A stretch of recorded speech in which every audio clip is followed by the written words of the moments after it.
You're listening to the We Are Libertarians Podcast Network. Find all of our shows at wearelibertarians.com. Hey loves, Haley Steinfeld here. Let's be real. When I'm on the red carpet, everyone wants to know whose dress I'm wearing. But here's the thing. We're so focused on those details, we're missing something that's actually way more important. Breast health. It's wild. Breasts get so much attention, but they're still so ignored when it matters most. Don't know what I'm talking about? Tune in on February 9th and visit yourattentionplease.com. That's yourattentionplease.com. See you then. All right, let's get back to some boring subjects. Understand the risk to our country. Shut up. Freedom brings people together.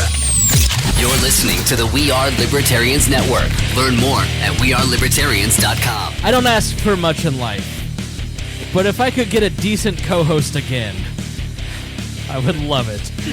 We have all the good co-hosts gone. All right, welcome to We Are Libertarians. This is episode 359, I think? 360? I need to really start writing this part down. Producer Paul. Recorded on July 2nd, 2019. We're going to be talking about the, basically prisoners' rights more than immigration, but the crisis at the border. So stay tuned. I've got Harry, I've got Rhinehold, I've got Paul Copeland. I'll explain who he is later. We've got Hodey Johns, the one and only, who calls me the mountain. So that'll be right after these words. Warning. This show is for adults, produced by semi-adults. So the language is sometimes strong and offensive. I don't know what I said. Welcome to We Are Libertarians, where our goal is to help you sound smarter while talking to your friends. We examine current events from a libertarian perspective while treating modern politics with all of the irreverence it deserves. There has been lie after lie. We toss out the screaming heads, put people before political parties, and give context to the news to make you think. Now, here's our host, a 15-year veteran of politics and media, Chris Spangle. Man, I am tired already. We have done already 2 hours. We did the Wall Daily 100. If you did not listen to the end of that, we are ending the dailies. We're not ending the series. We're going to move it to a new feed, and we're going to call it something else. But probably libertarian politics and policy, because that's kind of the tenor of the show. A little bit of history thrown in. And a little bit of history and religion thrown in there. Just a wide range of subjects that you've come to expect from We Are Libertarians and the dailies themselves. But you fans of the main show will be getting your feedback. I know some of you are probably upset about that you've had your feed stolen by all these pretenders to the throne, but the commies like Dennis or Rhinehold, excuse me. I have to dead name him at least one time. Yeah. So we celebrated the 100th daily, the final daily in this feed in last episode, and bitched about the Libertarian Party. It was great. I was worked up. You should definitely listen to that. It was a lot of fun. We've been recording bonus content for the Patreon. You're going to get an extra 30 minutes this week of the shows, an extra hour last week. So make sure you join the Patreon at $5 a month and above. With me on this episode is Harry Price. How are you? Going good. I'm on my third cup of coffee. And I forgot your name. I literally looked at Harry and I went, what the fuck is his name? I'm tired, man. Is it because you think we all look alike? Is that why? Nerds, yes. Yeah. Listen here, IT guy. Forget your name. The lovely Harry Price. Next to him is Rhinehold. Rhinehold, how are you? I'm doing well. All right. Looking beautiful in your Goonies t-shirt with the Truffle Shuffle t-shirt covered with a pineapple Hawaiian shirt. Mm-hmm. You could not look more like a libertarian if you tried. I'm trying. That's what I'm trying. I'm trying to re-embrace my hippie roots. Okay. All right. I'm sure everybody's glad to hear that. He looks like the Chinese knockoff of the doctor from Jurassic Park. He looks like a poor man's Dr. Moreau. That is the voice of Paul Copeland, who you may have occasionally heard on the Wall Dailies. Paul, how are you? I'm doing great. Great to be here, Chris. Are you doing great? Yeah, no. Unlike 3 hours ago. I'm not going to be spouting off how depressed I am.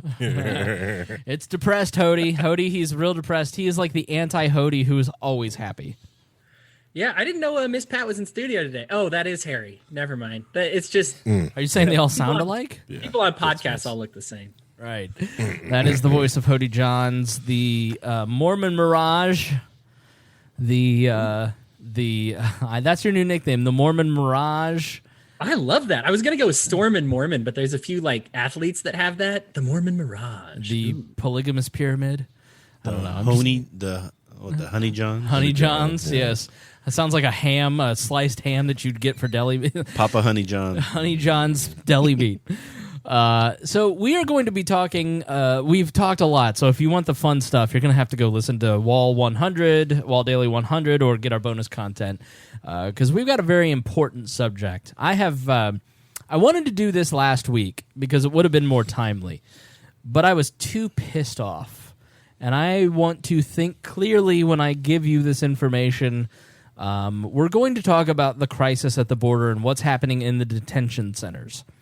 And I'm going to make this very clear up front. This is not about immigration. This episode is not about immigration at all.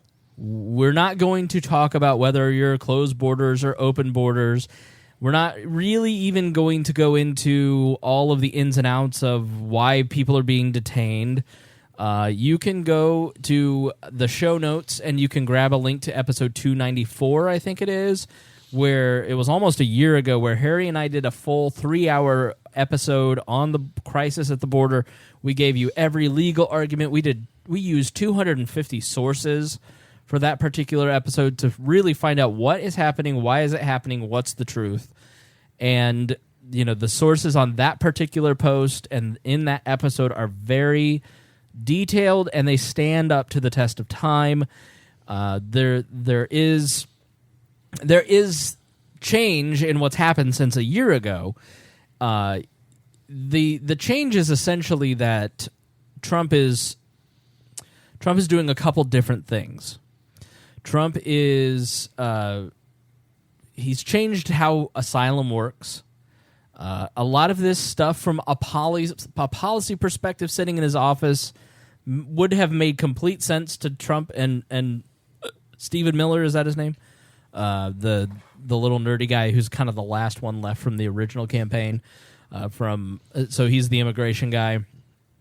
And so what he's doing is he's basically closed a lot of the ports of entry. If you come and you claim asylum, what used to happen under most presidents, really all presidents, is that you would claim asylum, that you need to be held safely within the borders of the United States, and then you would be given a court date, and then you'd be released into the United States, and then you'd be told to show up for your court date. The problem was 90% of people literally didn't show up for their court dates. Well, it was like 47%, maybe. Okay.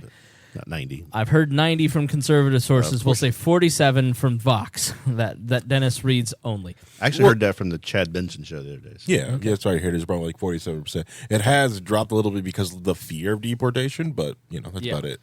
So, and really, he's closed a lot of ports of entry, so you can't even make a legal claim for asylum, which just increases the amount of people that try to come in. And what he's also done is given the Border Patrol officers the power to deny a claim outright at the border before they get in and get their due process. So he's for all you people who are pissed off about executive power under Obama, here we are. And so he's reinterpreting. So when you pass a law, you can interpret laws in a multitude of ways. So all these people who claim rule of law, there's always different ways to interpret laws. And so what he is doing is interpreting immigration laws in the absolute strictest sense of the way that they're to be interpreted. One, for instance, is that instead of waiting in America, you are sent to Mexico to await your asylum claim court date here in America. And so that is why a lot of people are being detained and held in centers, is that they're waiting to be sent back to Mexico. Now, in the past month, since he started the tariff fight with Mexico saying, clean up your borders, and everybody's going, see it work, see it work. The problem is that he freaked everybody who's in Mexico out, And so you have these massive amounts of people who are rushing the borders, and that's why the influx of new immigrants have hit the border. And so those are just kind of some of the different policy things that have happened.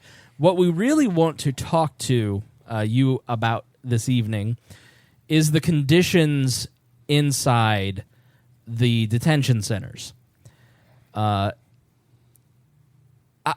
get looking at, and many of you who claim I just support following the law. I understand that you're busy and you have lives, and many of you may not be able to cite a single law.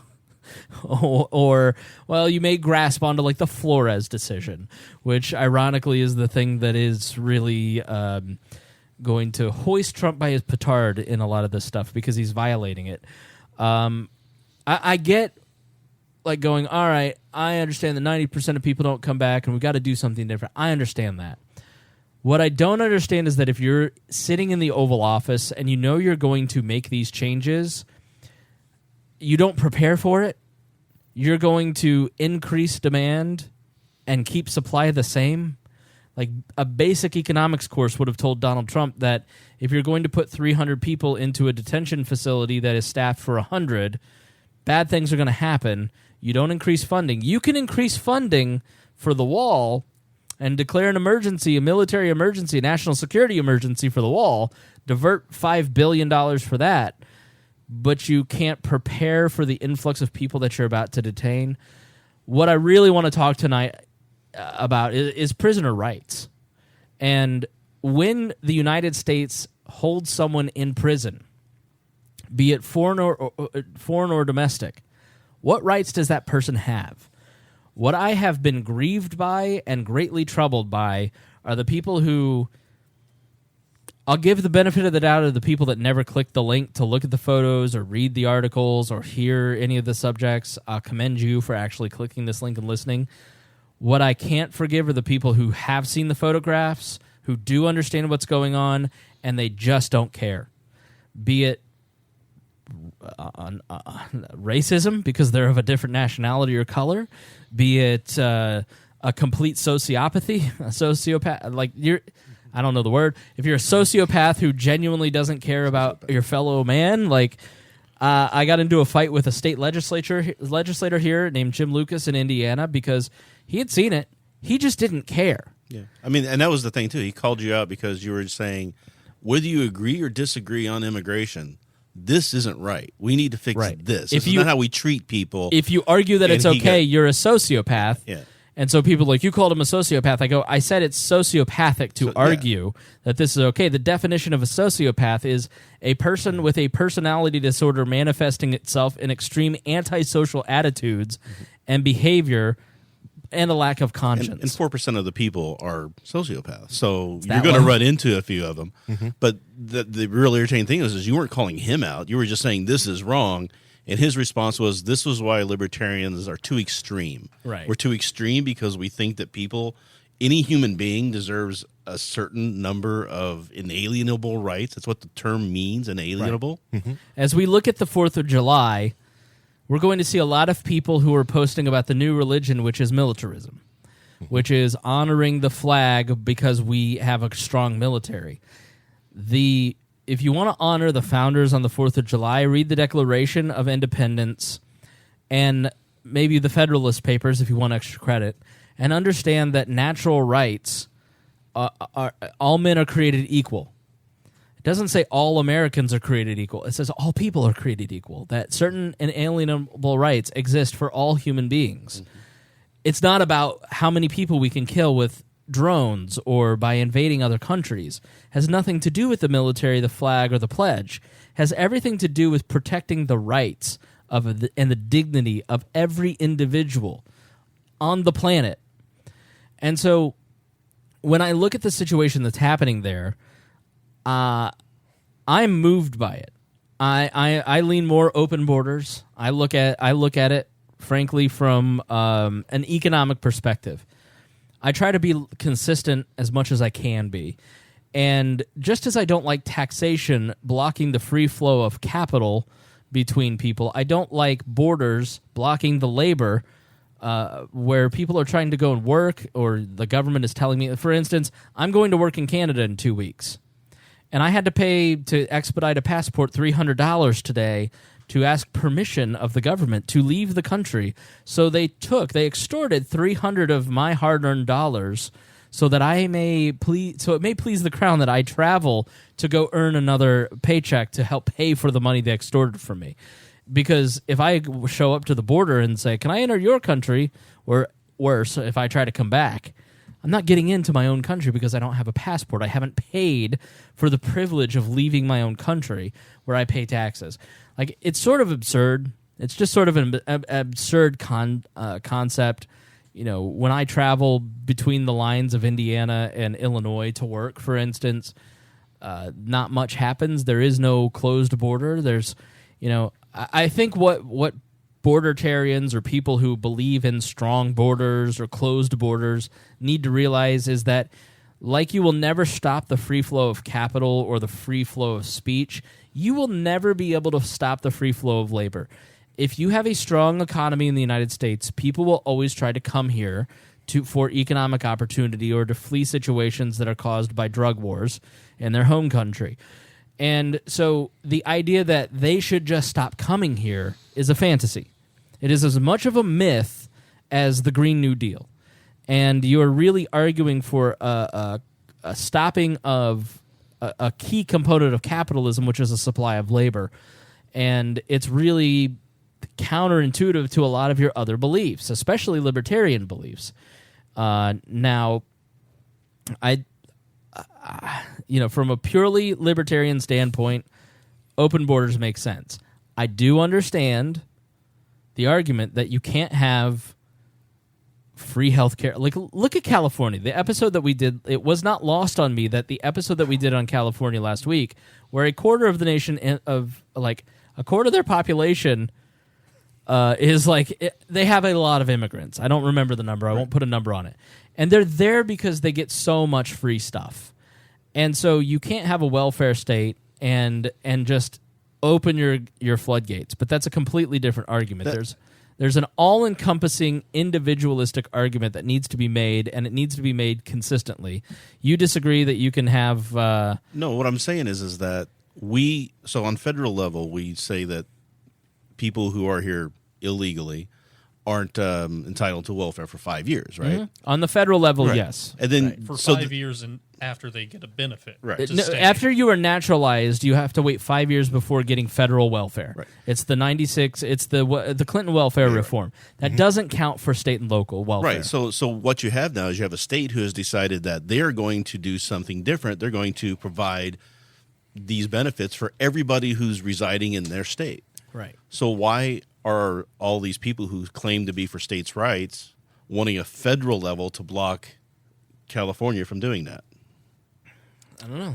Let them answer that. I don't give a shit. Yeah, and that's why, usually when I have this type of conversation with someone, and there's well, they're citizens. Like, define the word citizen. Define this word, because most people, it's well, if you belong in this town, you live in this town, then you are a citizen. And I feel that's the definition a lot of the states are going with. Is you're a citizen of the state, you live here, here's your benefits. We argued a lot of this in that 294 episode. Sorry. We're doing what everybody else does, which is what I don't want to do, which is getting too far into immigration. We're complaining. Because it's not about immigration. Right. Correct. It's about how we treat people, prisoners. Especially prisoners. You have an inalienable right. And I guess what people don't understand is that when you have a right, if we were respecting inalienable rights, we are making sure that we respect. Hold on. Let's just pause there, okay? Mm-hmm. And Hodey, you're just going to have to jump in, man, because that's the problem of having somebody on the Zoom and not in the room is that we start looking at each other and talking and we don't want to. I will. If you pop the top on borders, I could go off, but that's not where we want to go. Right. So I'm letting you set it up. Go ahead and finish setting it up. I think two things can be true, to use the Ben Shapiroism. You can be for Trump's immigration policy, and you can be disgusted with what is happening. There are a lot of Republican congressmen who are coming around to this way of thinking. I have not listened to Glenn Beck, but Glenn Beck, when Barack Obama did this, created this drive for teddy bears and took them down and took them to the detainees. You can be for prisoners' rights and think that these people should be prisoners who are detained and still think that they should have a toilet. If you don't think that they should be prisoners, I understand that, but let's not confuse the issue with immigration. Let's get these kids. You're not changing the president tomorrow. Let's argue the point that everybody can agree with if we stay focused, which is this is a problem. And so I want to play a series of audio, and so we're going to play a lot of clips, and if anybody wants to chime in and say something, just yell, and I'll hit pause. But the first clip is from Democracy Now!, which is an AP report. Democracy Now! Is like a left-leaning news outlet. It has a lot of uncovered stuff from a progressive kind of Glenn Greenwald Intercept point of view. And they did a report today about the AP's report, which you'll hear in this clip. NBC News is reporting a federal watchdog warned in May that border agents armed themselves and feared possible riots due to the conditions at an El Paso, Texas immigration detention facility. The Associated Press has released a video showing a 12-year-old girl speaking to a lawyer about her and her 6-year-old sister's experience at the Border Patrol station in Clint, Texas, which has been called a child jail. The two young girls were taken to the jail after being separated from their aunt when they arrived in the U.S. in May. The Clint Border Patrol station recently came under intense scrutiny after reports of widespread neglect and inhumane living conditions, including lack of food, water, sanitation, and medical care. This is an excerpt of the little girl from the AP video. They gave us little food. Some children did not bathe. They didn't bathe them. They treated us badly where we were. They were mean to us. And where did you sleep? Did you sleep on beds? They slept on just the floor. Did they give you blankets or not? They would only give us one blanket. And was it enough to withstand the cold? No, some children were sick. They said that they'd take them to hospitals, but they wouldn't take them. The young girl also told the lawyer children would cry out for their parents and other separated family members.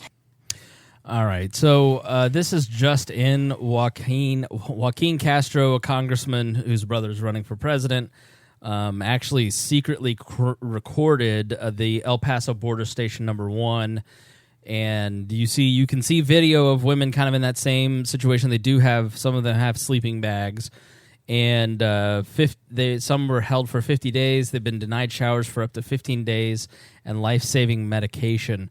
So you can go and look at his Twitter to see that particular footage. That was a first-hand account from a little girl who looks like she's somewhere between 7 and 11, I would say. But one of the more heartbreaking testimonies has come from the people who are lawyers and doctors who have been in some of these facilities. Now, the main one that kind of has come up is there were some lawyers who went to the Clint, Texas facility, and they are there to represent the Flores decision, which we discussed in 294, which is basically some families of migrants were held in detention and treated in this way, and they sued the federal government and won in 97, and it outlined a certain set of rights that every immigrant detained was supposed to have. And so what these lawyers do is they go and check compliance. The most shocking, I'll save it. I'll point it out once we hear it. But this is one of the lawyers. This was on WBUR on the On Point podcast about a week ago, where they were actually in the facility trying to see if there was some compliance with the Flores decision. And this is a first-hand account. You'll hear the host begin. Well, joining us now from New York is Elora Mukherjee. She is the director of the Immigrant Rights Clinic at Columbia Law School. Do you believe that that CBP moved these children yesterday as a response, or Now, the New York Times basically did a first-hand account of this lawyer and others who had been in the shelter at the Clint, Texas facility.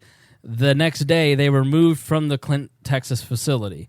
Now, if I were a good government bureaucrat, I'd say, well, after the report, we were troubled by this, so we moved them all for cleaning to clean the facility properly, and so when we resettle them back in this facility, it will be taken care of.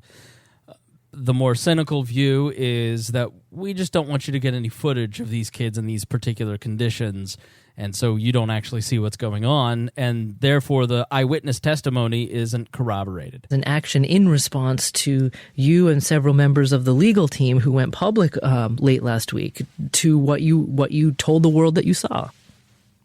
Yes, the conditions were the most degrading and inhumane conditions I have ever seen, and I have been representing asylum-seeking children and their families in detention facilities since 2007.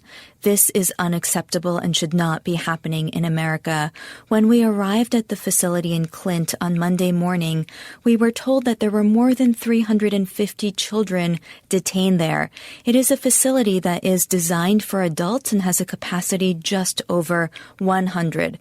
We were told on Tuesday morning that about 100 children had been transferred out, and then on Wednesday morning we were told the same thing. And it is critically important for the American public to understand what is happening in our name. The government knew you were coming, though, right? Listen to this.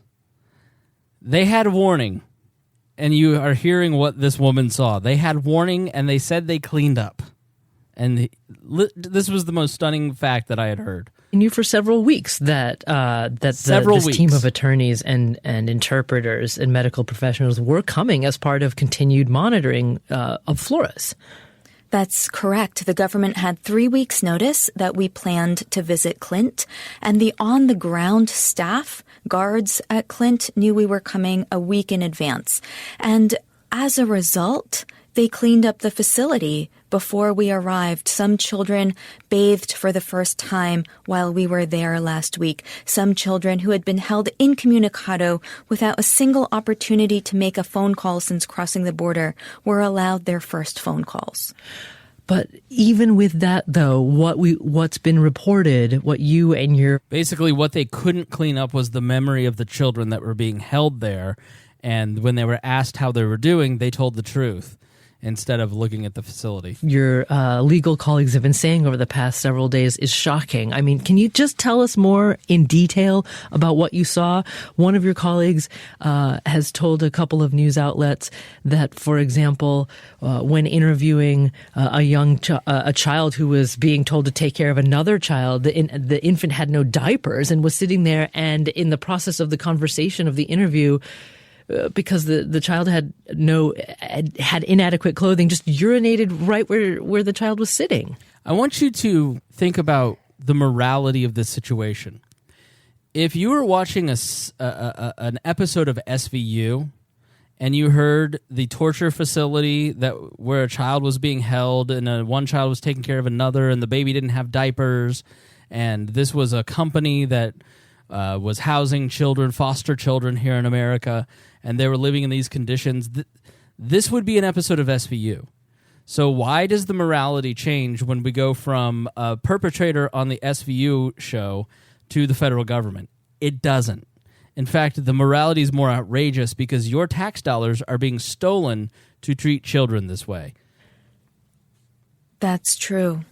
We saw children who were hungry, who were dirty, who were sick, and who were terrified and who have been detained for days and weeks, and some nearly a month. The children consistently reported that they did not have enough food to eat. The ration of food given to the children is the same. Everyone gets the same tray, regardless of if they're 1 year old or 17-year-old, regardless of if they're a breastfeeding mother who needs additional calories. The children were dirty. Most of them had not showered since crossing the border. The overwhelming majority of them were wearing the same clothing that they crossed the border in. So their clothes were stained in bodily fluids, nasal mucus, urine, breast milk for the teenage moms who are breastfeeding.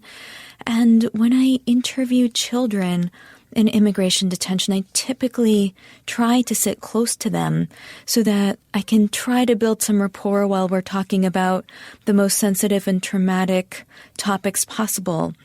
And I found that hard to do with some of the children last week because there was a stench in the facility. The children have no access to soap to wash their hands. Most of them had not brushed their teeth once since crossing the border. The few who had opportunities to brush their teeth did so for the first time last week. We're hearing that there are influenza and lice outbreaks in the facility. I just want to say I edited out a very long pause where the host of this show tried to catch herself so she didn't cry. As many of you are probably feeling that lump in your throat right now, because these are humans. These are children. These are the most vulnerable people on the planet. These are refugees from areas of the country where the American drug war has ripped their country into tatters. And they fled here to be safe. And then they got here to the land where they'd be safe from monsters who torture them and ended up in these facilities. And so that's why there was a long pause that I just wanted to point out.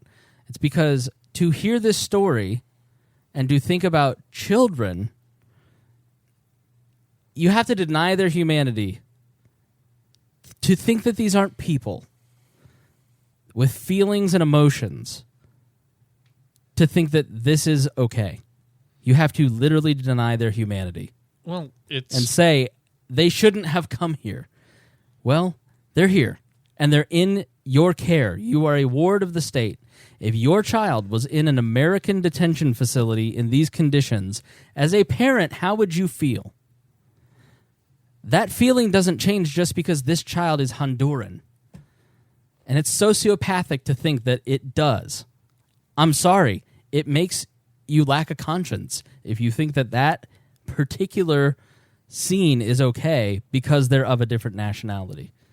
Shopping is hard, right? But there's a better way. Stitch Fix online personal styling makes it easy. I just give my stylist my size, style, and budget preferences. I order boxes when I want and how I want. No subscription required. And she sends just for me pieces. Plus outfit recommendations and styling tips. I keep what I love and send back the rest. It's so easy. Personal styling for everyone. Get started today at stitchfix.com/Spotify. That's stitchfix.com/Spotify.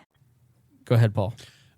Well, I mean, this is just the Stanford prison experiment illustrated in real life with real results. Mm-hmm. Which was what?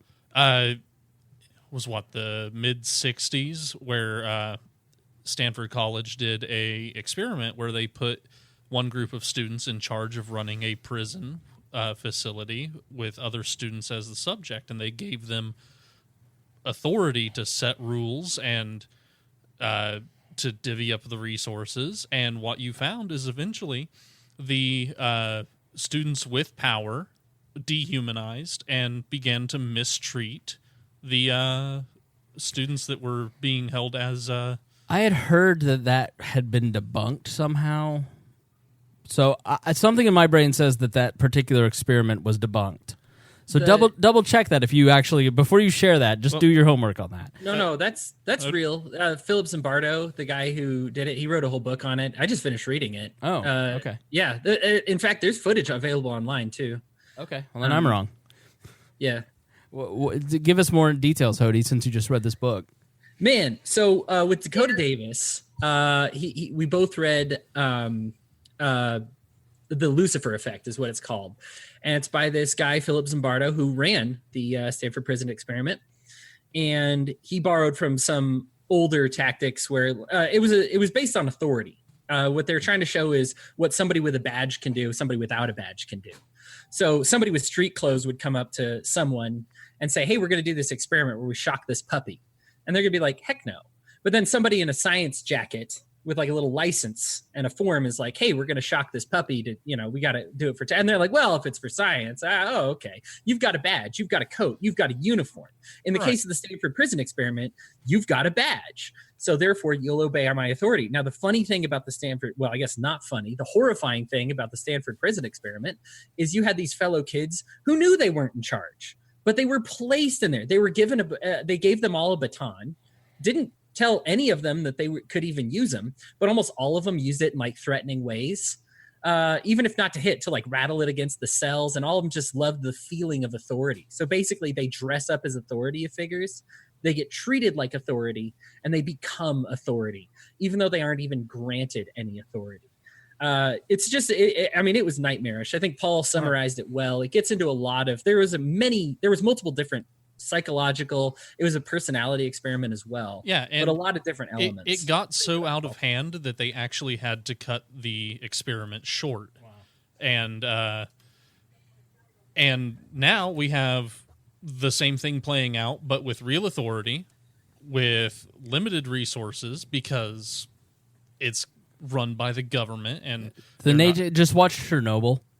The nature of bureaucracy is that it moves slowly. It doesn't react to events quickly. And so what you have is a group of border agents. Let's just assume, let's give the benefit of the doubt that the people that work in these facilities are decent people who show up to work every day, who care deeply about these kids and just want to take care of them, but they have no ability to actually get from their supervisors increased resources because Congress and the Trump administration won't release funding. Now, Congress did pass a $4.5 billion relief package last Tuesday. We were here as it came through, but it's a lack of resources. And so anytime you're asking the government to solve a problem, and conservatives are asking the government to solve a problem, human lives are actually hurt by public policy. And that's the best case scenario where it is just a matter of a lack of resources. You throw in from the very top the head of our entire government has led a campaign for the past 3 years of dehumanizing people seeking asylum. As one of our contributors has talked about in the military, for instance, is that the person at the top really does affect the way that the military works. And so in this situation, and there was just an article recently where there was a study of these the ICE officers and the Border Patrol agents and the people that work in these facilities. They're in a bunch of Facebook groups, and it was basically mocking the conditions of the children, mocking the photo of the dead dad and son laying in the water face down, mocking Alexandria Ocasio-Cortez, like saying some really indefensible things. Did you see her response to that? Yeah, I heard it, but I don't really talk about her. So so let's continue on with the attorney that witnessed what was going on inside the facility. These as well, and that at least in one case, children were told after being given some lice shampoo to share So that's actually a good lead-in. Let's just assume that they're all good agents, that these people actually care for the children. They're just lacking resources.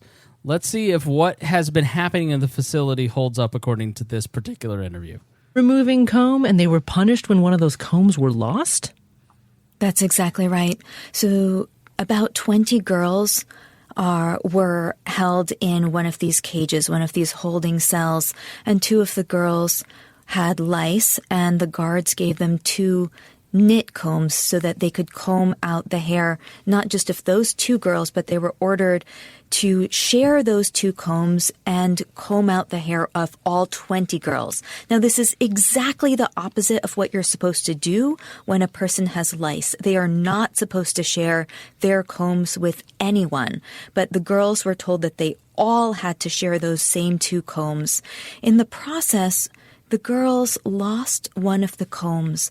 When the guards found out, they were enraged, and the guards ordered the girls to find the combs and said that if the comb was not found, the girls would lose their very thin blankets and the mats that they sleep on.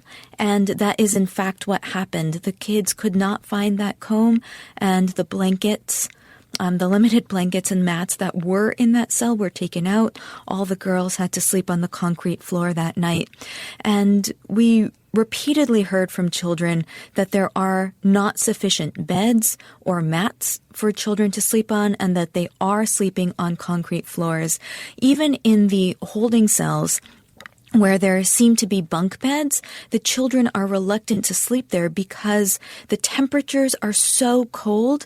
And children told me that if you sleep on the beds, you are freezing cold at night. And as a result, a number of the children try to huddle together on the floor to stay warm. Now, when they say blankets, the blankets are actually those foil wrappers that you get after you run a marathon. Or Mylar emergency blankets. Right. Yeah. They're emergency blankets that you'd use if you were trapped on the interstate for 3 hours.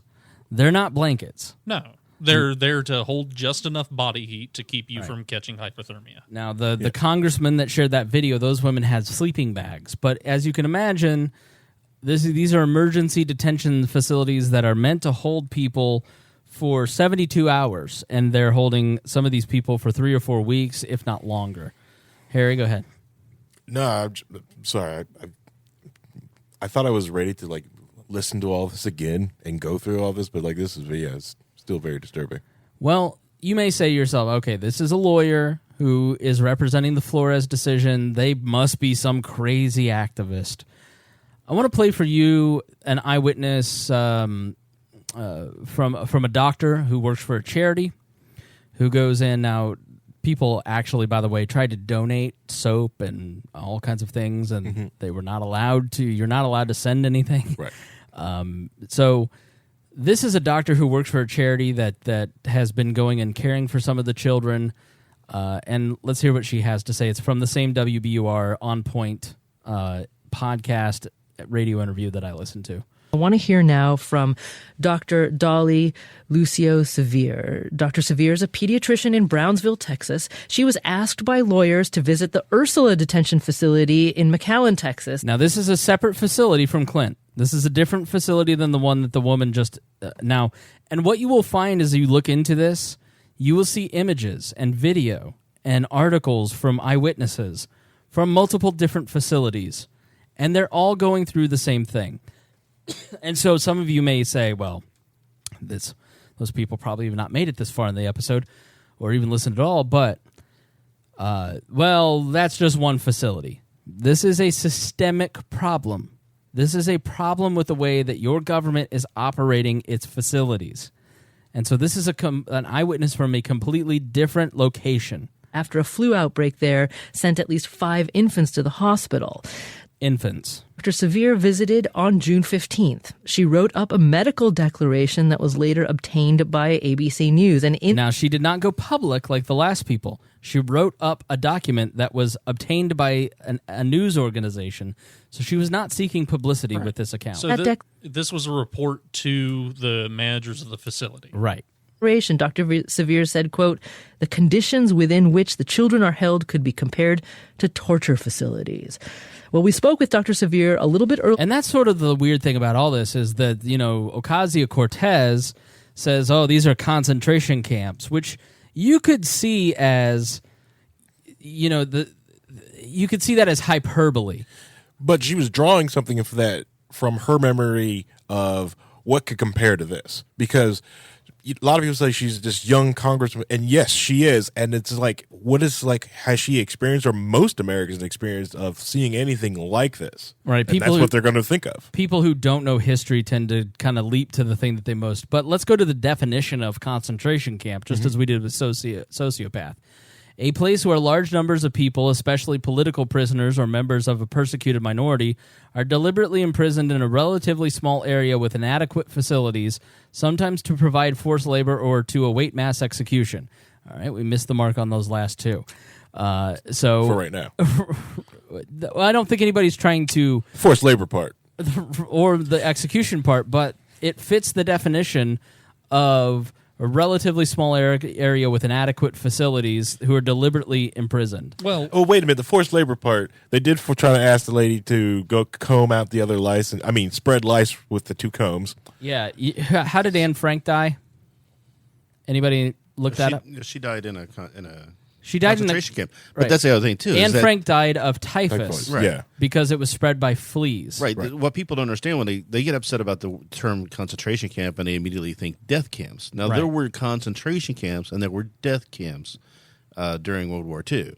There was a distinction between the two. World War I had German concentration camps in America. We had in World War II, we had the Japanese internment. Yeah, that wasn't so and those FDR called them concentration camps. Those facilities are far above what these are. Well, I mean, as libertarians and Republicans, we keep hearing, well, FDR ran concentration camps. We're using the same facilities as we were in the 1930s. They're literally housing immigrants there. Yeah, there was a protest at one of the facilities. It was the facility where the Japanese were being held. And there was people who lived in that concentration camp were there protesting with everybody. Yeah, if they were concentration camps under FDR, but now under Papa Trump, they're not, you can get fucked. No, here's my problem with that argument, and that's what the state legislator tried to use on me. Well, Obama did it, and I just said, so I thought everything Obama did was wrong. So the idea of, well, Obama did it belies that you think that there's a moral impropriety there. It basically says that you think something is wrong, but the other side did it, so you're okay with it, and it gives you permission to do the same behavior, or you're agreeing with Barack Obama. Either way, I don't think you, Mr. Trump, supporting the state legislator, want to make either of those claims. It's such a poor argument, the whataboutism of all this. So let's go back to the interview. Let's listen to this eyewitness who is the doctor who's treating a lot of these infants with their sickness. At least 5 infants to the hospital.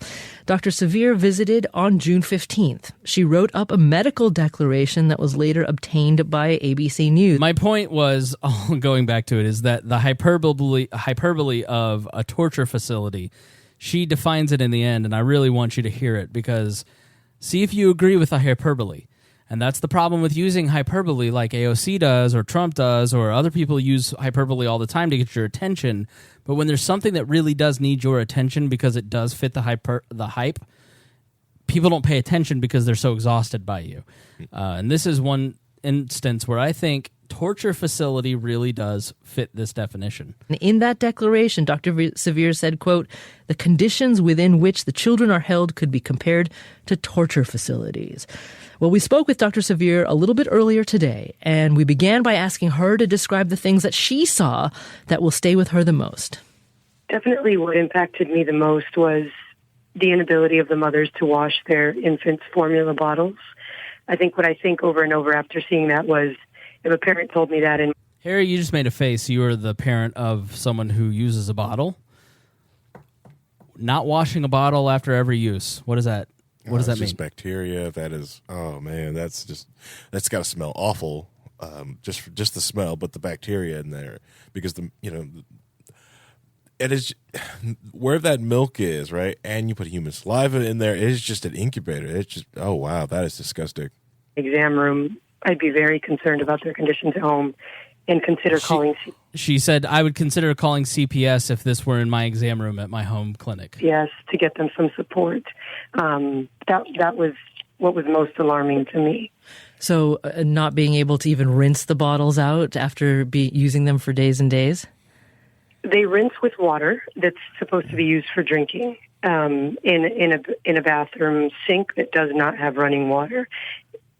And they have no soap, so they're being rinsed, yes. Okay. You were able to interview or see almost 40 children. How many of them were sick? 2/3 of them were sick. Many of those had recently had contracted influenza specifically, but about 2/3 had respiratory illnesses. You've also said and written that you feel that the sanitary or unsanitary conditions at the processing center, the fact that children couldn't wash their hands or brush their teeth, amounted to an intentional spreading of disease?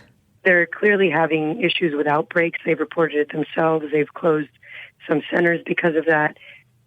And I think it's pretty clear human understanding that washing your hands reduces spread of infection. I asked several mothers if there was any hand sanitizer around, specifically when they were denying soap and water.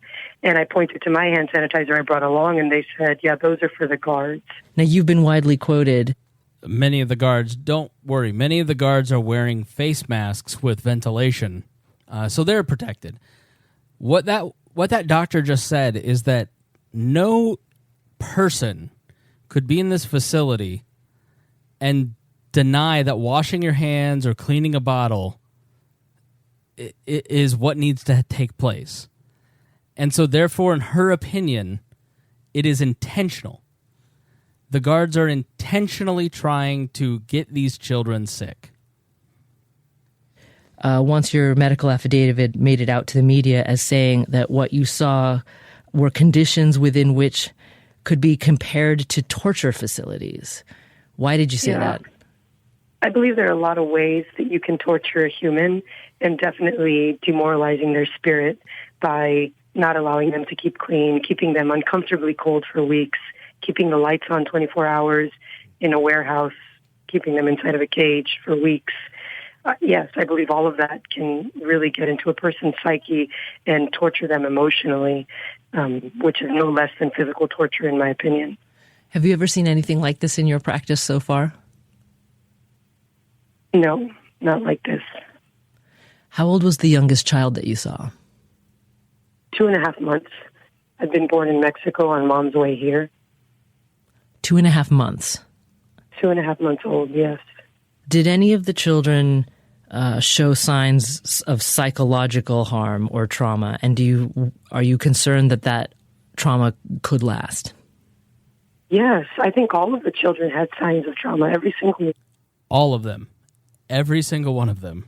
I mean, I see kids all day long, and, an 18-month-old should not want you to examine them, and they should scream and pull away and go to their mother, and, a 2-year-old should be a little bit fearful and then willing to talk. But they were all inappropriately subdued. I mean, they clearly were very fearful of me, but completely let me do my entire physical exam without any fight, which was entirely inappropriate for their age and stage of behavior. The infants without their parents, of course, were obviously far worse. They came with daycare workers that were in the facility that they had become attached to, but they repeated the same statements. 2 of the girls interviewed at different times said, "My dad's getting the papers, my dad's getting the papers, my dad's getting the papers," over and over. Almost when I asked any question, that's what they responded. There was another child who was also without any parent who was just panting the entire time I saw him. And I asked the daycare worker, has he been sick? She said, no, he just started doing this when he came. But of course, it was just another more high stressful situation. So, and yes, I believe they're being traumatized and will suffer lasting damage. Also, in your report, you said that you respectfully submit that no child should be held in these facilities for even 72 hours, even though that's what's allowed by the law. So you want them to get out of there, but what is it that you think should be done immediately right now, or next steps? I think to be done realistically, immediately, to help their situation is that they could appoint a physician at some of these facilities who's there specifically for the well-being of the children. I believe that any physician would see that these children need soap, the bottles need to be washed. I'm not asking for perfection, but there are a lot of very small, non-expensive things that can be done to make the conditions better in these facilities. The lights could be dimmed at night instead of all the way off. There are children who really are separated from their parents without even teen parents that are toddlers that could be better taken care of. They could be expedited a lot more quickly to get out of these places and have priority for ORR. But I think that it's clear that no one is taking the well-being of these children into any sort of priority in the decision-making here. No one is taking the well-being of the children into any sort of priority here, is what she just said. It just feels like cattle call. It feels like they're animals and we're getting them through. There's no human decency. There's no human dignity. There's nothing, that needs to be considered besides keep them in this space until we put them in another space. Now let's hear what the Trump administration said in court recently. This is from that same WBUR On Point interview. Earlier this month, on June 18th, in fact, so just a couple of days ago, in front of the Ninth Circuit Court of Appeals, Department of Justice lawyer Sarah Fabian argued before the judicial panel that withholding basic toiletries does not violate the federal government's responsibility to provide, quote, safe and sanitary conditions to detained children. And here you will listen to DOJ lawyer Sarah Fabian again being questioned by Judge A. Wallace Tashima. It's within everybody's common understanding that, if you don't have a toothbrush, if you don't have soap, if you don't have a blanket, it's not safe and sanitary. Well, wouldn't everybody agree to that? Do you agree to that? Well, I think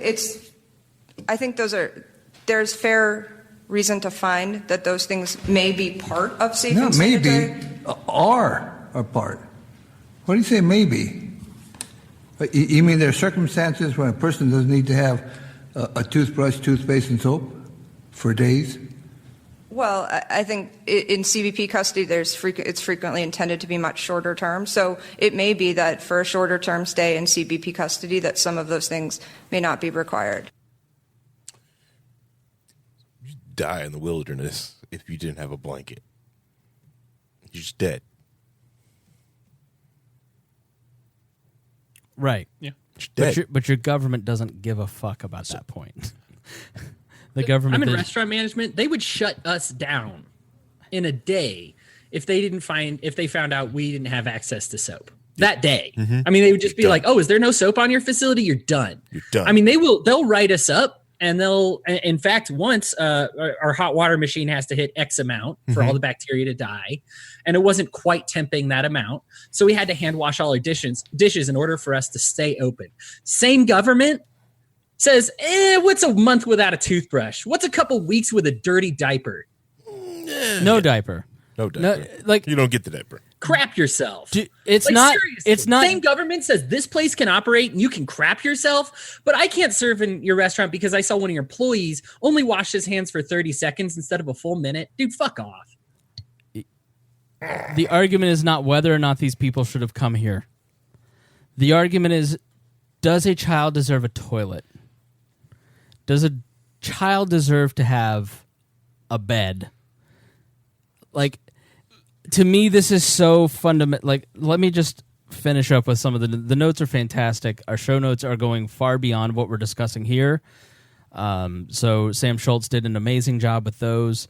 I may do a Patreon episode just kind of covering some of the stuff that we aren't going to get to in the notes. But what are the rights of prisoners? If you believe that our Declaration and the founding applies to the rights of all human beings, that the Constitution is a document that kind of lays out from a natural rights perspective what people deserve, these are just some of the basic prisoner rights. Every inmate has the right to be free under the Eighth Amendment. Under the Eighth Amendment, the Universal Declaration of your natural rights in the Bill of Rights. Anything that could be considered cruel and unusual punishment is banned. The Eighth Amendment did not clearly define what that would include, but the Supreme Court has held that it would include drawing and quartering, disemboweling, beheading, public dissection, burning alive, sexual harassment, or sex crimes. There have been hundreds of sexual assaults against children, women, and men in these facilities by the guards. Not just by the other people in the detention facilities, but the guards themselves. Inmates have a right under the Eighth Amendment to be free from sex crimes or sexual harassment, both from inmates or prison personnel. You have a right to complain about prison conditions and access to courts. Inmates have the right to complain about prison conditions and voice their concerns, which is what the Flores decision was about. You have a right to medical and mental health care. Prisoners are entitled to receive medical care and mental health treatment. As with accommodations for the disabled, these treatments need only be reasonable or adequate. As a result, if someone has a cavity, they might not be entitled to a filling, for instance, but to only having a tooth pulled. Often, even those with life-threatening illnesses like AIDS or various forms of cancer are given only the minimum treatment necessary to keep them reasonably comfort, not necessarily to extend their life. We are meeting none of those standards in terms of the health care that is being provided to the prisoners that are on the southern border. You have a First Amendment right. You have the right to exercise any of these rights and speak about what's going on. You have a right not to be discriminated against, just as in the outside, inmates have the right to be free from discrimination while imprisoned. This includes racial segregation. What rights inmates do not have. Inmates generally lose their right to privacy. They are not protected from warrantless searches of their cell phone or person, for instance. I mean, to me, guys, now that we've kind of laid out what's happening and kind of explained what's going on down there, none of this seems to be a hard question. No. If we have a $4.1 trillion budget every year in this country, and we certainly have the ability to take care of the wards that are a part of our prison system, and we just can't seem to get a third of our population to give a shit or even to hear what's going on. And it's just very dismaying. Like, this doesn't seem to be a hard question. Children should have health care and toilets no matter their nationality. Yeah, and I would like to directly challenge one of the points that I see a lot of people bringing up is that because they're non-citizens, they're not entitled to constitutional protections. A vast majority of our Constitutional Bill of Rights and all the other amendments since have been incorporated and extended to illegal aliens or people in this country that are non-citizens. You remember, originally citizens were white male landowners, but the Constitution protected the rights, the natural and alienable rights of everybody who lived here. Who lives within the borders. Right. It's or who exists with, we can't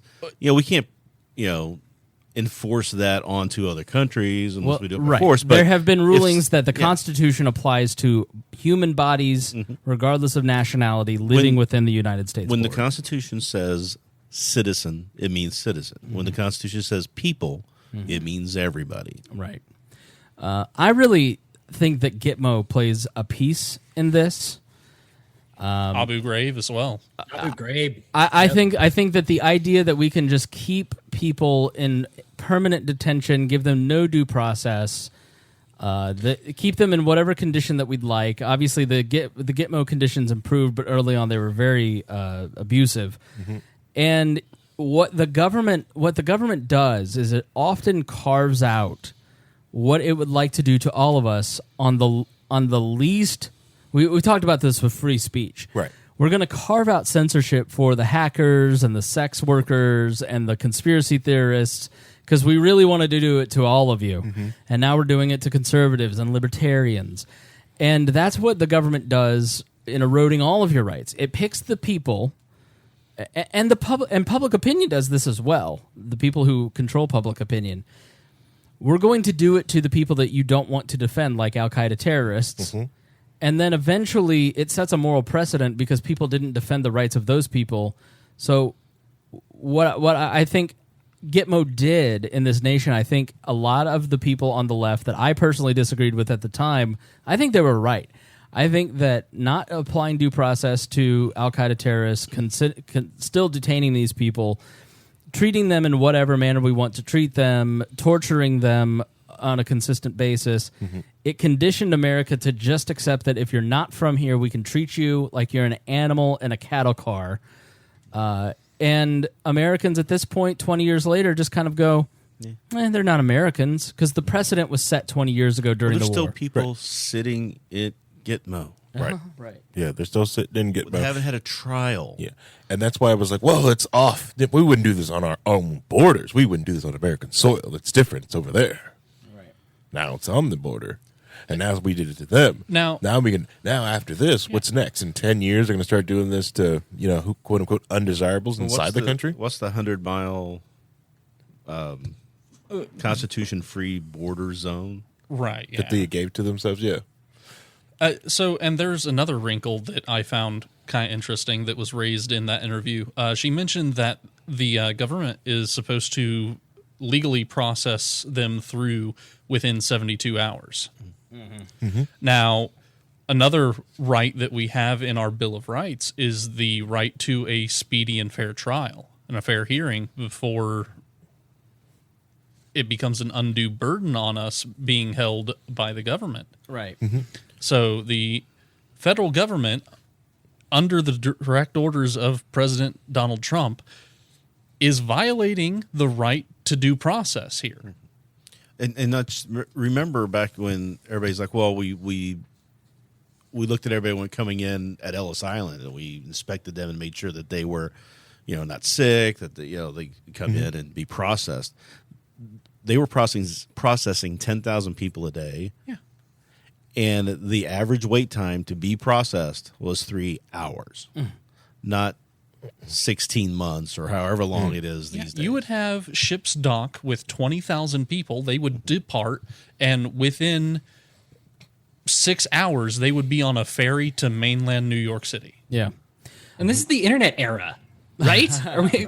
We have advanced technology to help us make this process faster. Right? But it's the utilitarian argument. Nothing government does works. Like, the government is in charge of this, therefore it is a failure because bureaucracy will always fail. And so conservatives think that, well, we can just get the government to manage this project. And they can't. They don't know how. The government bureaucracy fails every time. And this is an argument. Libertarians need to make less of the moral argument and more of the utilitarian argument, but that takes research and facts.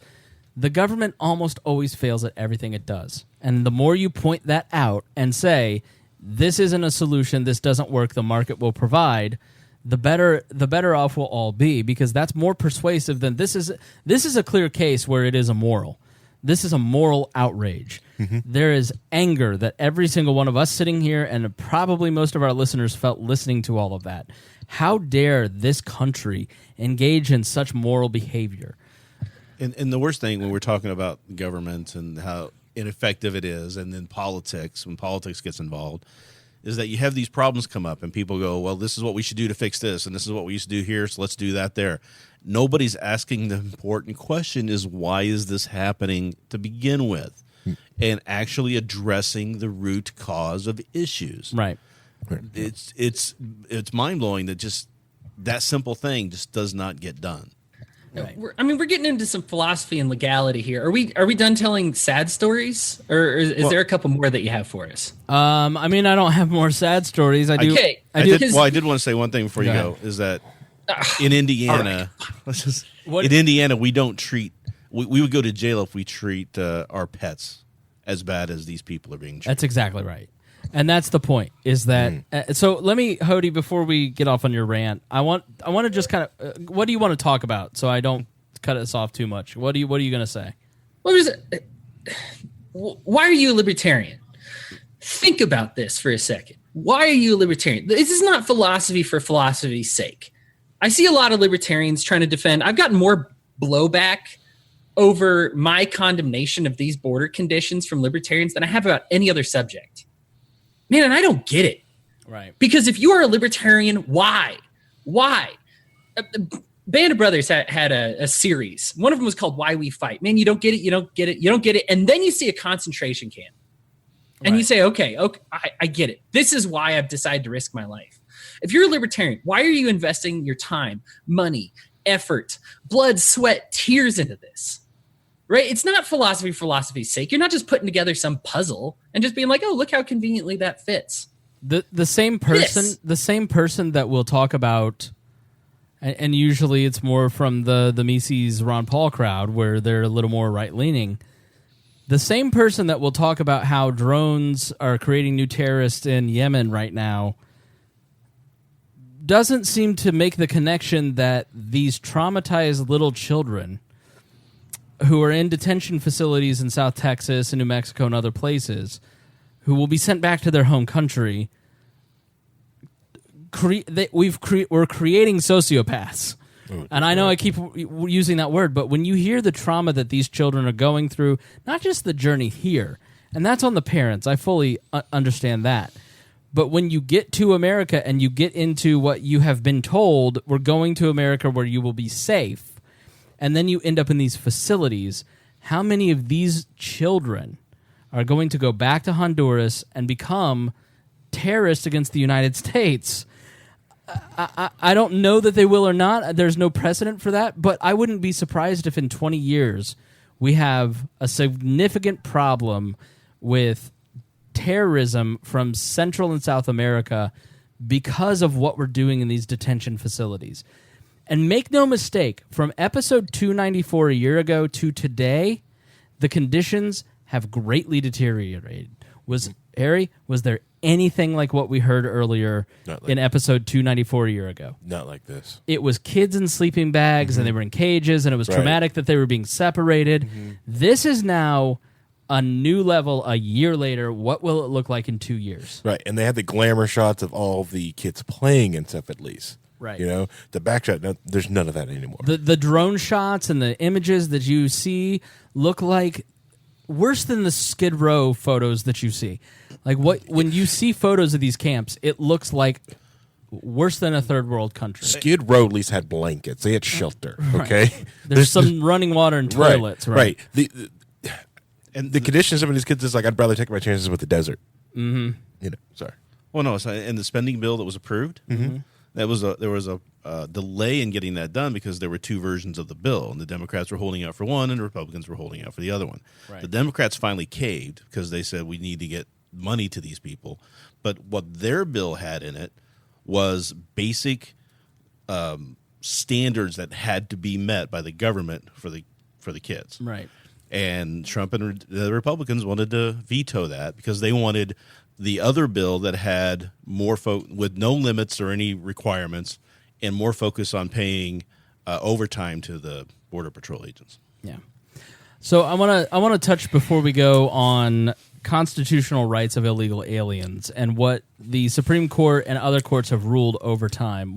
Harry, what are you? I'm just fuming at the whole aspect of this thing. It is.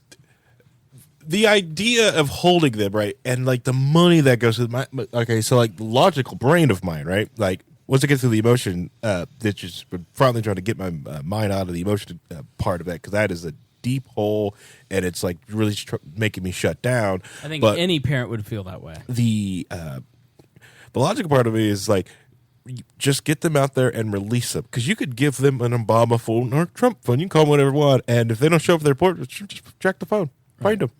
This makes no sense why you're just storing these people. We let prisoners go to home detention and they have a little ankle bracelets. Why can't we do that with these? What? No. Well, they're not showing up for their. Go get it. I don't understand the concept. That's cheaper to go pick them up. Guys, let's start with getting them a toilet and some running water.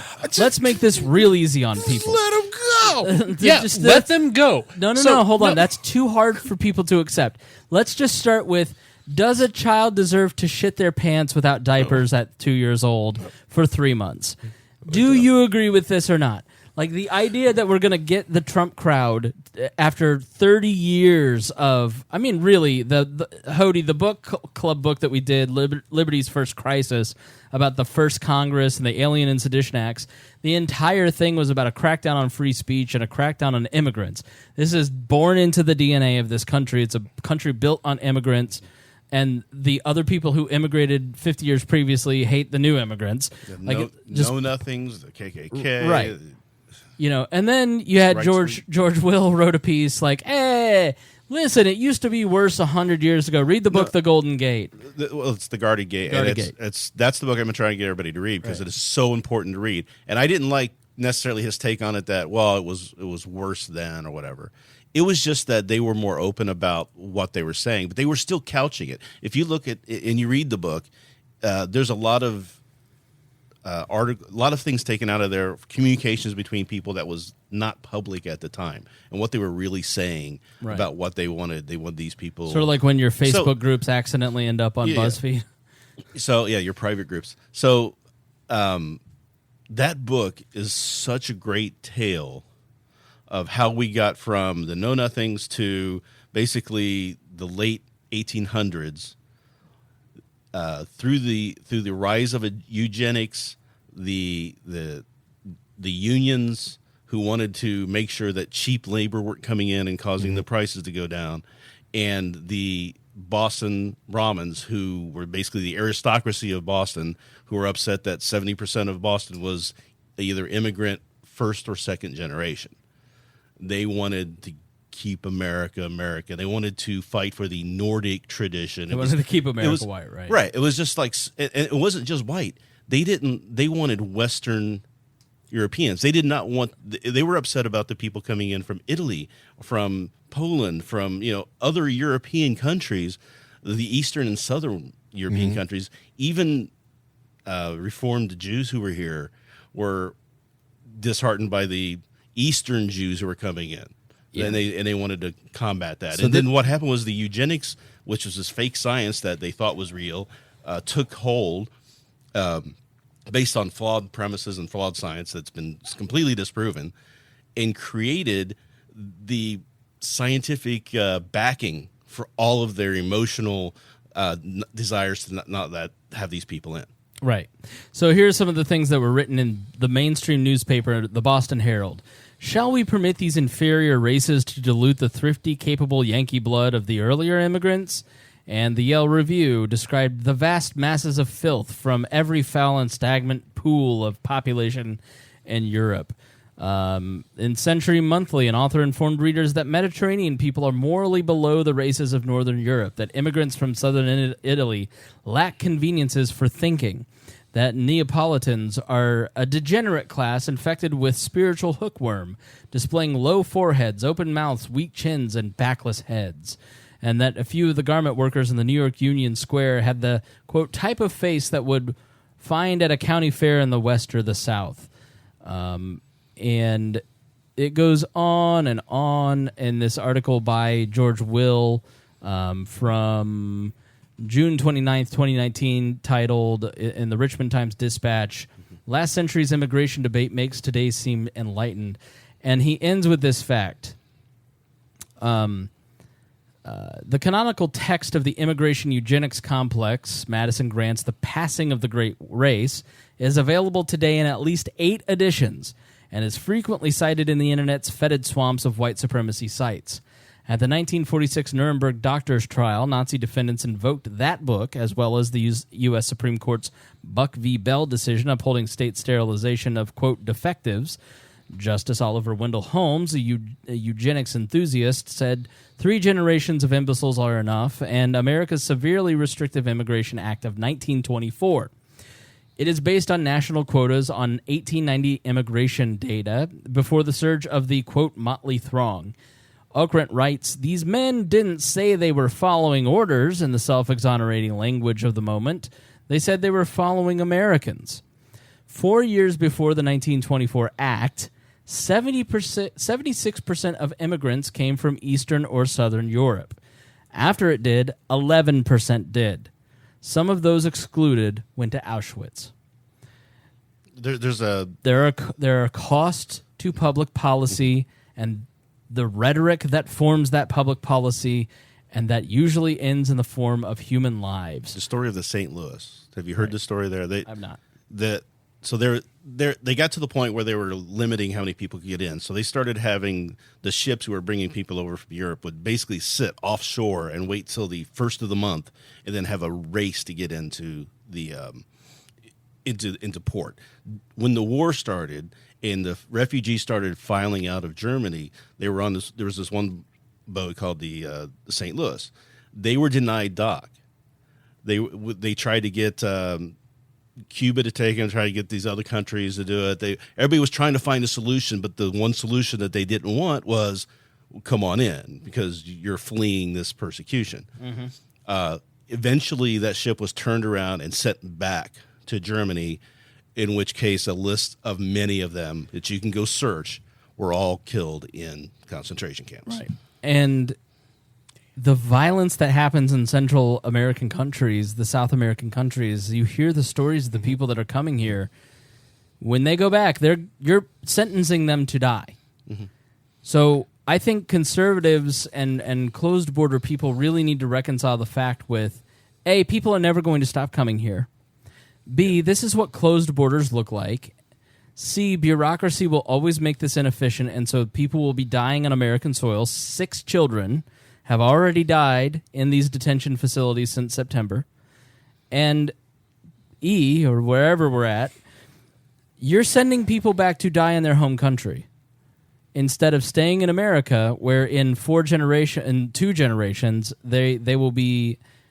they will not be on the lower end of the poverty rung. They will be climbing the middle class ladder. They will be creating job opportunities. If you look at any of the data, going back to the utilitarian argument, go look at any of the data from the Cato Institute about immigration, about the Dreamers.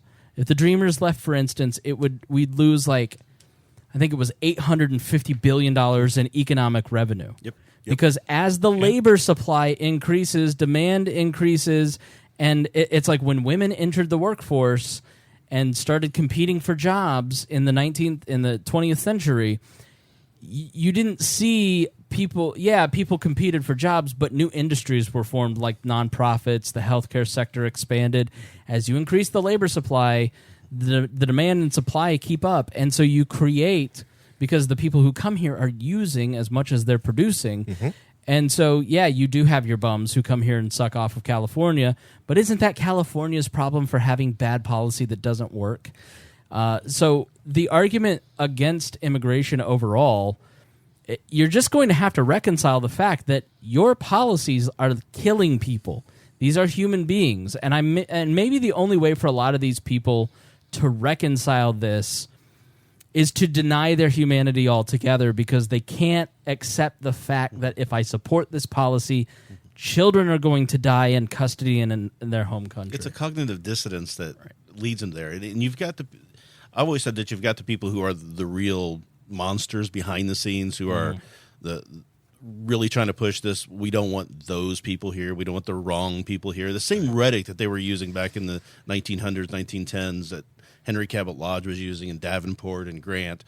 That language is still, you still have people saying, well, they'll come here and vote socialist or whatever, or their culture just doesn't mesh with ours. We can't have those people from that culture. And that was what they used to call racism in the 1910s, 1920s, because they considered that part of that language. Mm-hmm. So you've got those people. Then you've got the people who I consider the useful idiots, who buy into the propaganda, who listen to it and are emotionally pulled by it to the point where they disconnect all of the stuff that counters everything that they're hearing, because it's based on fear. It's based on just a lack of understanding. Economic protection. Sure. Yeah. Well, the $200 that I pay out of the $3,000 in taxes that actually goes to welfare, that's a line too far, you know. Harry, and I need to spend $300 for border security so I don't lose that $200 out of my paycheck. Harry, what were you about to say? I would just say, like, which it doesn't square with me is all these, because a lot of the people are doing a lot of the pro-life crowd. They all are about kids until they cross some imaginary line. And then the other thing, the aspect of, well, they're coming here taking resources and jobs. And I say to you that if people who had the exact same thought was doing that when they created the internet and then want everyone to be connected, that means you're just firewalling off the whole world, and that doesn't work. Yeah, look at the economic expansion from people being connected from a greater sharing of knowledge, for instance. Right. If Mexico gets its stuff together, it will become an economic superpower on the other side of the country. Guadalajara, GDL, is like a Silicon Valley of Mexico. There's a lot of government corruption up there that stops it from going anywhere. But if it got its crap together, it's a powerhouse. A lot of people from California would get the heck out of there and use GDL. Yeah. You know, there's a lot of great programmers and everything else in there because they're coming from Canada and other countries, but Mexico lets them sit there and work. And takes them. Yeah, sorry. No, and also a lot of people will say that they're coming here for economic reasons, not because of being in fear of their lives. It's not that dangerous in Honduras. And you can go back and listen to the episode that Hodey and I did on Honduras, and you learn that it is considered to be one of the most dangerous places on earth right now, including war zones. And you're more likely to die as a citizen in Honduras than a person in an active war zone. Now, I heard a stat last night on the Chad Benson show. I think Greg Knapp was the guy who was hosting, and he says, well, in the last 3 or 4 years, the crime rates dropped in half there. And I'm like, you're expecting that government to be telling you the right information? Right, the one bought off by the cartels. But Hodey, let me put on my John. Still high. Let me put on my John Stossel hat. But Hodey and Rhinehold, is it really our responsibility what happens in Honduras? I mean, the Honduras who we the term banana republic came from what the United States did to that country in the late 1800s, early 1900s, and continued to do through the fruit companies all the way up to the time when the drug wars started to take place. So we needed to stop the drugs coming in. So then we started interfering there for that. And in 2009, the State Department, run by Hillary Clinton, so if you don't like Hillary Clinton, listen up, backed a coup in Honduras that turned that country from a positive trends of human development. Yeah, human development. Just it turned it all completely downward spiral within a year, and that's when the asylum seekers from Honduras increased here by 1,200%. Just from that 2009 to 2011, that's what was to 14. That all came from the direct result of us backing a coup there. Let's let Hodey jump in here. Hodey, I'm sure you have something to say. Tons. Now, look, let's say even if what Rhinehold said wasn't the case, or you just think we're wearing tinfoil hats over here, wasn't America supposed to be the place where you brought your huddled masses? Where you brought these poor people? Where you brought people who are down on their luck? This used to be a place where we said, oh, yeah, you down on your luck there? Well, come on in here. And so what we've done is we've designed a whole set of economic policies and systems that says, man, we used to be a place where huddled masses could come in and become individuals. And now look at what we're doing. You're a huddled mass, and we mass you together even further, right? You're a bigger huddled mass. I mean, helicopter pictures of 8 kids in the ground like sardines, right? Trying to huddle together to stay warm. This is we're creating huddled masses instead. Even if you say, well, that was Nixon or Kennedy, or it was their CIA that messed everything up in Honduras. Why should we pay the price today? Well, I'm not asking you to pay the price, but why would you have developed and support an economic system that encourages us to pay this price? To say, well, anybody who comes in, we got to pay for this way. They used to be nothing but a benefit. Here's the problem I have, and I don't want to get into borders like this, but here's the problem that I have, is if we say, you're allowed in the country, you people aren't allowed in the country. Do you trust a politician to do that? Do you trust them to do it well? If you're a closed border person, I will debate a closed border person. That's fine. I'm fine with a closed border libertarian. But if your closed borders look like this, you should be even louder than an open borders person, right? It's gross. Because it morally undermines your argument. It gives people like me the opportunity to say, this is what closed borders looks like.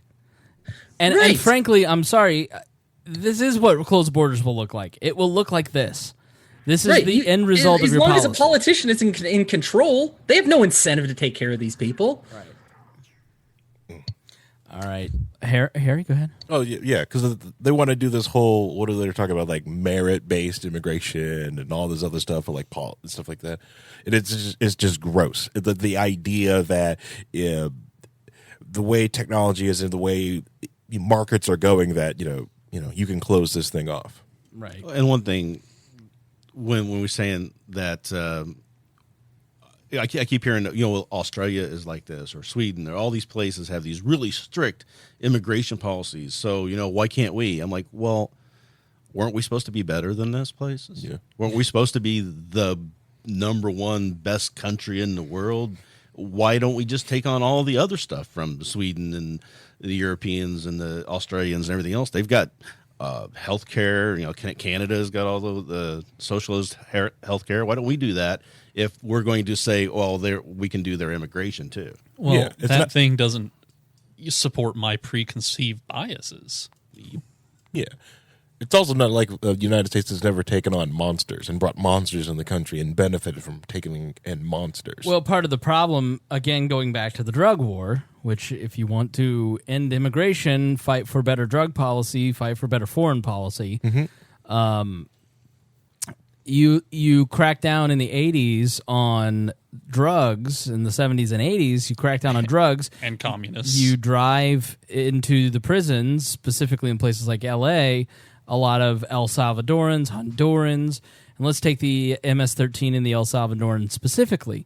What you do is you end up creating gangs because the black gangs and the white gangs, all of a sudden there's this influx of Hispanics into prisons, and so they create MS-13, they serve their time, and they're exported back to El Salvador. And then these people who have perfected criminality in American prisons, thanks to the American drug war and cracking down on victimless crimes, therefore creating violent criminals, are shipped back to their home country where they continue in the drug trade and they apply their criminality to their home governments. They corrupt the government, and life just continues to erode as more and more people are deported back. And so let's go back to the source of all of these problems. It is policy to begin with. Like I said, people need to ask, why is this happening? Instead of, what are we going to do to stop it? Right. So let me close out. Before we close out, I just want to get this in because I want to talk about the constitutional rights of illegal aliens and talk about some of the case law. So in decades spanning more than a century, the Supreme Court has ruled that the Constitution guarantees that it applies its guarantees to every person within the borders, including aliens, quote, aliens whose presence in the country is unlawful. The quote, the government has the power to decide who it lets into the country and under what circumstances. But once here, even undocumented immigrants have the right to freedom of speech and religion, the right to be treated fairly, the right to privacy, and other fundamental rights U.S. citizens enjoy. In a 1903 case called Yamada v. Fisher, the United States Supreme Court ruled that the INS, the Immigration Service, could not deport someone without a hearing that meets constitutional due process standards. Most people facing deportation are entitled to a hearing before an immigration judge and review, in most cases by federal court, representation by a lawyer but not at the government expense, reasonable notice of changes in a hearing's time and place, a reasonable opportunity to examine the evidence in the government's witness, competent interpretation for non-English speaking immigrants, and clear and convincing proof that the government's grounds for deportation are valid. Now, many parts of the Constitution uses the term people or person rather than citizens. Those laws apply to everyone physically on U.S. soil, whether or not they're a citizen. Section 1 of the 14th Amendment to the Constitution says, no state shall make or enforce any law which shall abridge the privileges or immunities of citizens of the United States, nor shall any state deprive any person of life, liberty, or property without due process of law, nor deny to any person within its jurisdiction the equal protections of the law. Now, critics claim that undocumented workers or immigrants or migrants don't have legal rights because they are lawbreakers by entering the country illegally and owed no loyalty to the United States. They claim that only United States citizens, natural born or naturalized, are protected by the Constitution. I would say saying they have no loyalty to the United States, these are people who are paying a year's salary or their entire life savings to be trafficked to the United States so they have a chance at a new life. So the idea that they have no loyalty to the ideals of the United States, I think, is far-fetched. I never have understood why we don't want those people here. You mean the Catholic, conservative, pro-life... They certainly have worked much harder to be here than Jim Bob sitting in the trailer park in Greenville, North Carolina. Let's not invoke pejoratives. We're trying to convince people, not piss people off here. Paul. Exactly. Paul, who looks like a Jim Bob, to be quite frank with you. Do the voice. Do it. No, okay, don't do it. Yes, you don't do it. Don't do it. I don't know what voice you're talking about, friend. Now... bad. James Madison, a principal author of the Constitution and the fourth president of the United States, wrote, quote, that as they, aliens, owe, on the one hand, a temporary obedience, they are entitled in return to their constitutional protection and advantage. So James Madison, the man who wrote the Constitution, believed that they had constitutional protections and advantages.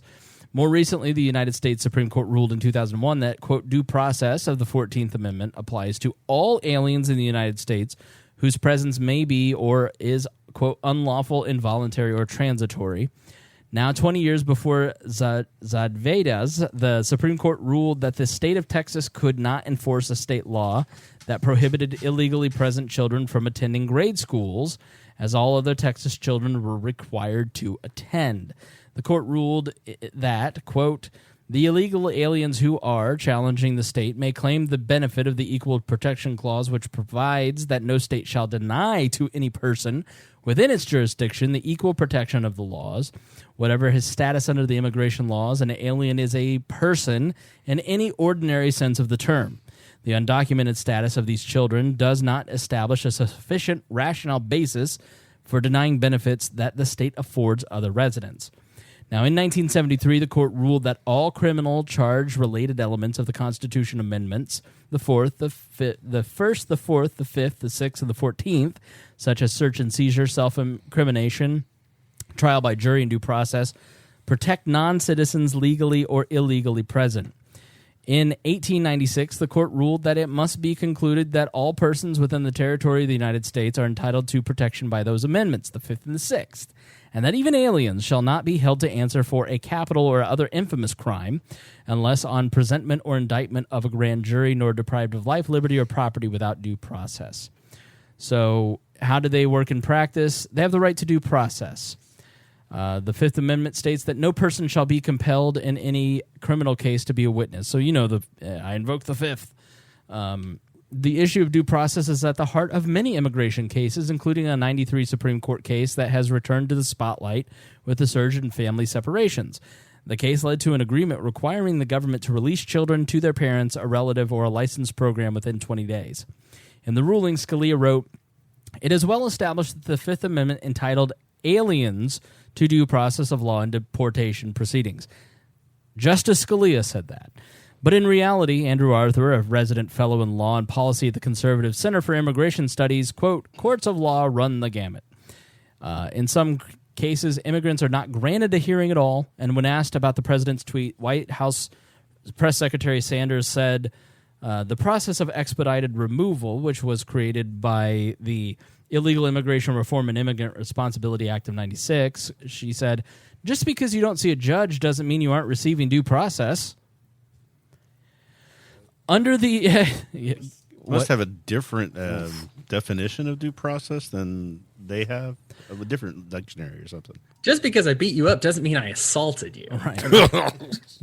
Come on. I said it out loud, therefore I am the law. Under the expedited removal process, immigrants who have been in the country illegally for less than 2 years are apprehended within 100 miles of the border, can be deported almost immediately without going through a court hearing. The exception is asylum seekers who must be granted a hearing. In immigration court, you have very few rights. He said, John Gibson, an immigration attorney. Guillaume says the bar for what constitutes evidence is lax in immigration court. Documents do not have to be authenticated, and hearsay counts as admissible evidence. Hearsay is not allowed in most U.S. courts. In a majority of cases, it's a lock-solid 100% guaranteed conviction because there's little defense, and most would confess they crossed the border illegally. So you can continue to read about the right to legal counsel, the right to vote or hold office, the right to education, the right to unreasonable search and seizure, and many other things in our fantastic show notes by Sam Schultz that will be attached to this particular episode. So I really feel that we have left a lot of people with very little wiggle room in terms of this issue. It's just crystal clear that every child in American custody at the moment has a right to due process, a toilet, basic human rights. I don't know how you can possibly disagree with that fact. I think it's just unconscionable that we would ever argue as a nation that children don't deserve to have clean facilities when they're being detained by as wards of the state by the United States. I can't understand why anybody would, but I'm sure there are people who will.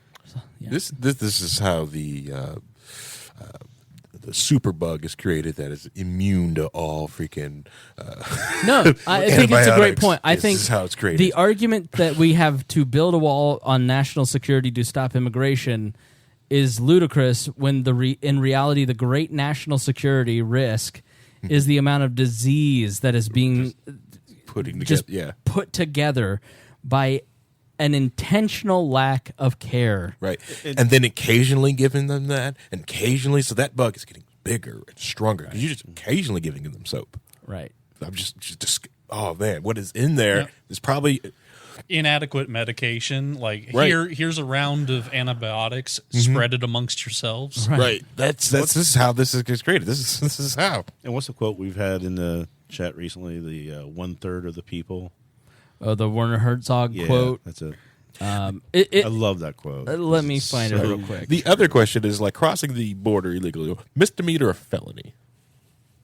It is a misdemeanor. Oh, okay. It is. If you do not And apply for if you apply for asylum, it is not a crime. Oh, well, if it is considered a crime, it's a misdemeanor, akin to getting a traffic ticket. So I think we should be taking all the people who speed and let's put them in detention centers and separate them from their kids. What has happened essentially is that 6 children so far have been given the death penalty for a misdemeanor that is crossing an imaginary line.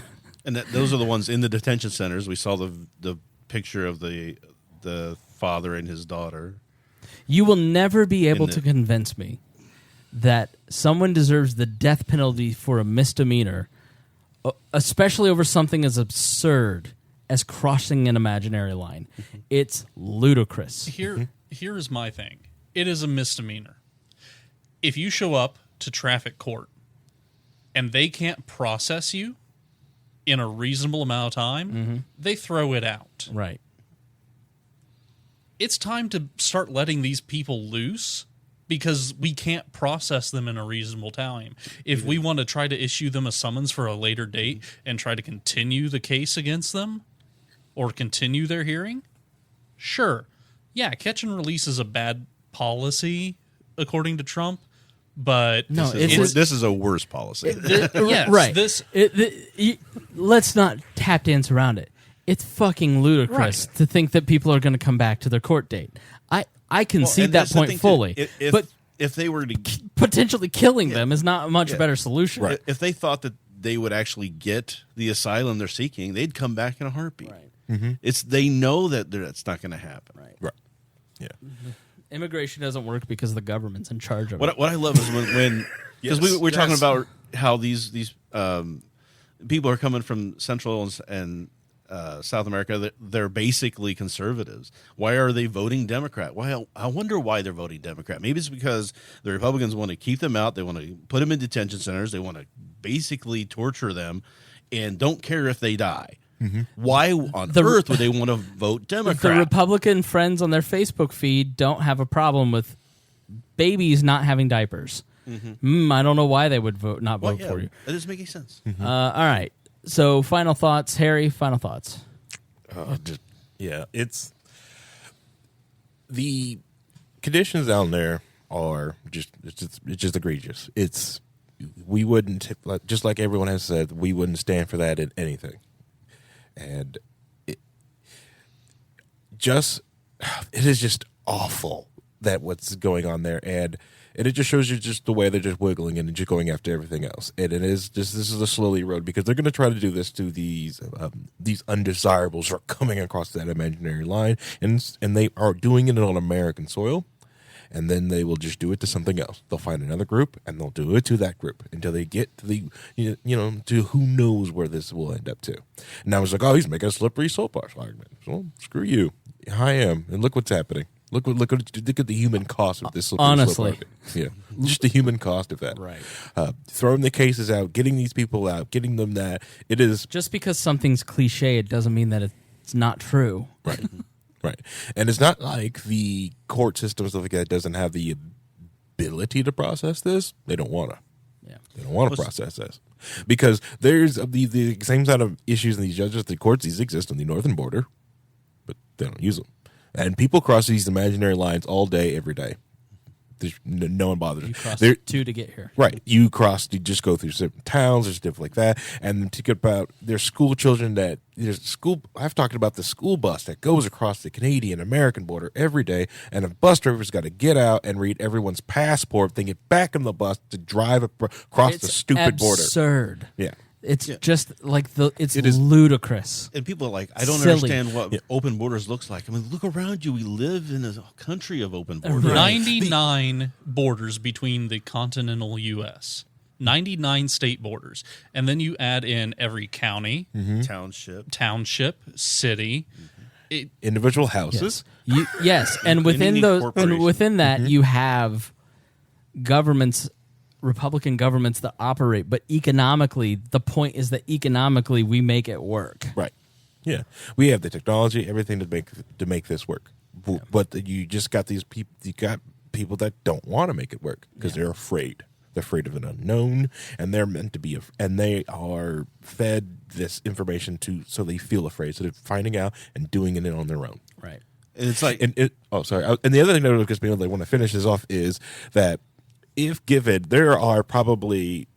I bet if giving the call out, there's probably tons of churches that would just let them bond. Like, cool, we'll be responsible. Can we have them? Can we have them, please? We'll take them. What? Give me 50. Give me 50. Yes, we'll be responsible for the court date. Yes, if they don't do it, we'll pay this massive fine. Don't give crap. Get these people out of there. Sorry. I'm done. That's just awful. Rhinehold? I was going to say, people talk about the open border and you just can't stop anybody, right? So if I remember right, Virginia has an open border with the other states around it, and they've made it illegal for Richard Spencer to enter in that state.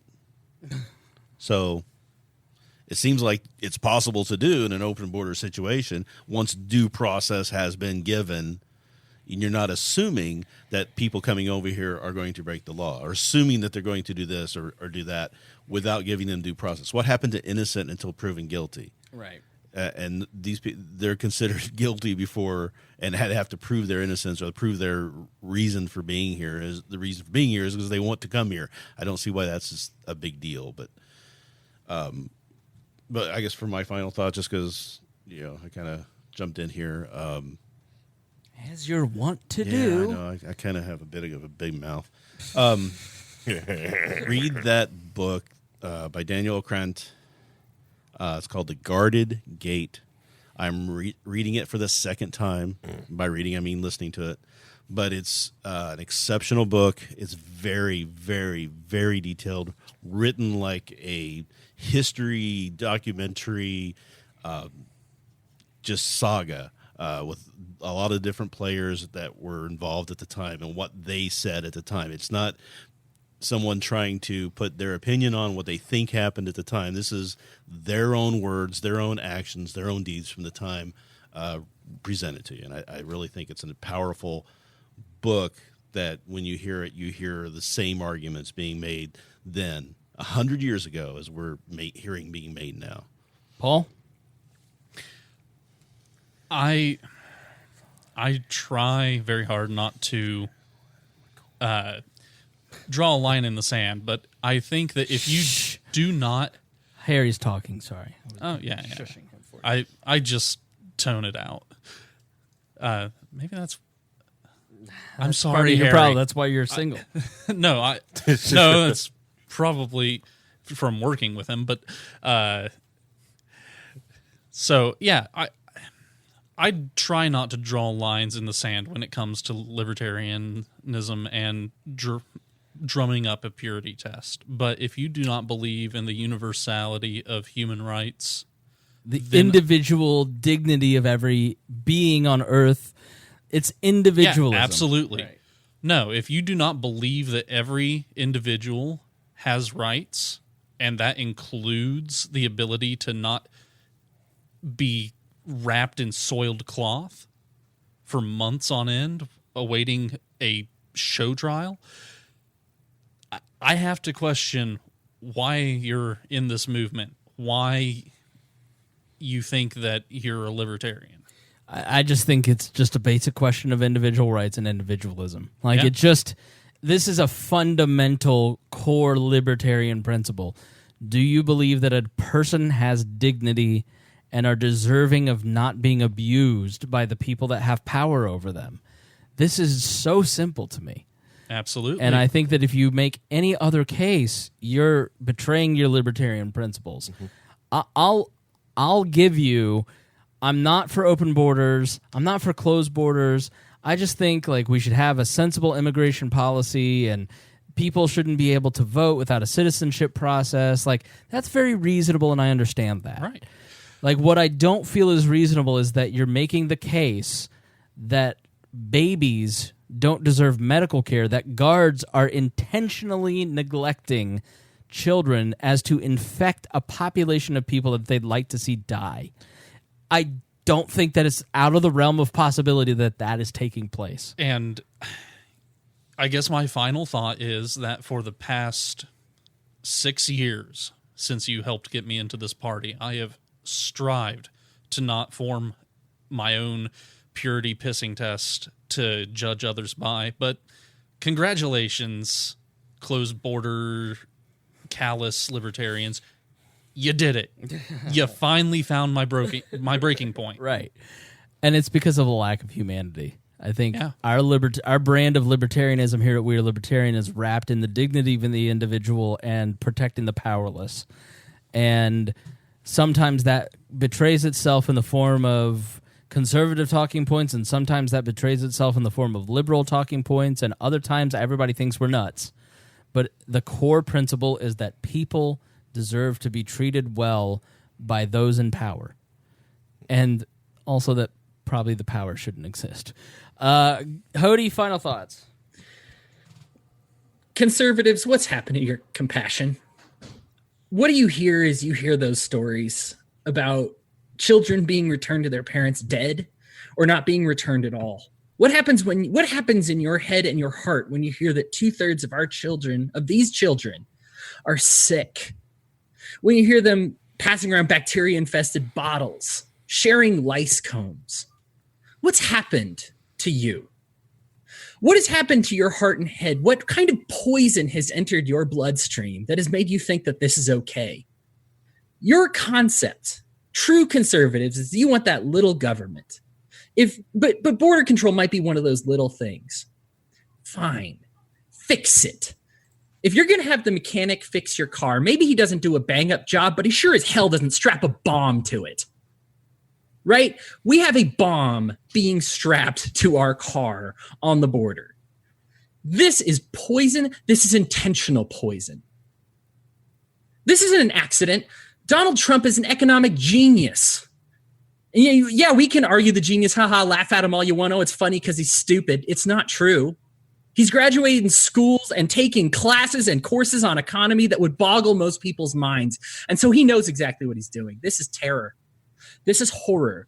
This is designed to dissuade people from applying to immigrate to this country because they look at what legal immigration looks like. They look at what asylum looks like. And what we say is we want it to look like horror because we don't want you here. Libertarians who have adopted that, get off of the train. All right. I want some intellectual honesty from the libertarians right now. If you're a closed border person, fine. I'll debate you all day. I reached out and found 2 closed borders libertarians to write for the latest Wall Journal that we're talking about immigration. I will reach out to you and find you and publish you. Fine. But your volume about why we need border control better at least be as loud as it is on human dignity, human rights, right to privacy, First, Second, and Fourth Amendments. It better at least be that loud. Because if it's not, you're intellectually dishonest. If you can look at this level of suffering and say, I will protect these rights and be really loud about it, but I'm really quiet over here. Okay, I get it. We don't want to spend as much money as we can on these. All right. Now, me being open borders, I don't have to deal with this issue at all. But if you're closed borders, if you say, I want some security, fine. But you've got to look it over and say, I am okay with spending X amount of taxpayer dollars. This year, we are Jacob works for We're Libertarians. We're introducing a new line of jet fighters that will not be used or flown by anybody because they are inferior. We're still building them anyway. They will cost this country billions of dollars. Why? Because it's money spent. It's budgeted. We have to spend it so that they get the budget for next year. We have bad economic policies, but we are building billions of dollars worth of fighter jets that will go straight to a boneyard and never be flown by pilots because they're dangerous and inferior. If 1/1000th of that money were spent on legal immigrants and human dignity, we would not be talking about this today. Find your compassion, be intellectually honest with yourself. If you are going to support border control, make sure that you also support human dignity. Do not hear these stories and just say, yeah, but we need some. Condemn them. You can do both. That is not cognitive dissonance. You can defend reasonable immigration reform, like Chris was talking about, voter citizenship, and compassion all at the same time. And just say, if we're going to have it, it needs to be transparent, it needs to be accountable, and it needs to be responsible. At the very least, if you're going to defend some amount of government, libertarians, it must be that. Do not dismiss these stories of suffering, I beg of you. Because this party has lost a lot. We win battles, we lose battles. We cannot afford to lose the battle over human dignity, because that is the only thing keeping us together. We lose and we lose and we lose, but at least we lose for the right reasons. If we start losing because we want to kick people out of this country, or we're okay with our kids getting sick, or lice sharing combs, or sleeping on concrete, we have lost our soul. I am fine with losing every political election till the end of time. I am not okay with losing my soul. These are the people we represent. Why do you fight? This is why you fight. These kids sleeping on floors is why you fight. People with the flu spreading around is why you fight. This is the definition. This is the embodiment of what we are fighting against. Yeah, a little bit off your electrical bill there when we rag against the Department of Energy. Sure, that's an important fight to have as well. But this is an in-your-face human rights violation that is killing and murdering people. It is intentional, and you need to be loud about it. Are you all happy you upset Hodey? I very well said, Hodey.